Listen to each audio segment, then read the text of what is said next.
मैं ज़्यादातर जो रेसिपीज़ बताता हूँ वो बहुत शॉर्ट टाइम में आप बना सकते हैं और रेडीमेड चीज़ों से बनाते हैं। तो आज जो आपको रेसिपी बता रहा हूँ ये हलीम की रेसिपी, ये क्विक हलीम नेशनल वालों की यूज़ कर रहे हैं। इसके साथ आपने ये पाउडर आता है, आपने पाउडर जो है इसको पहले पानी में डाल के अच्छे से बॉयल कर लेना है। दूसरी तरफ आपने प्याज जो है वो ज़्यादा सा ले लेना है और उसको ब्राउन कर लेना है। जैसे ब्राउन हो जाए तो आपने आधा प्याज जो है ना वो निकाल लेना है, जो हम एंड पे डालेंगे।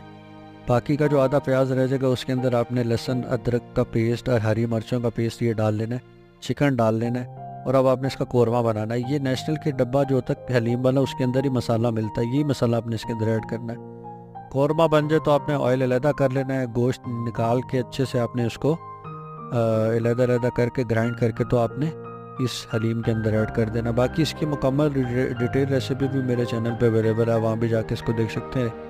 वीडियो पसंद आए तो लाइक ज़रूर कीजिएगा और शेयर कीजिएगा।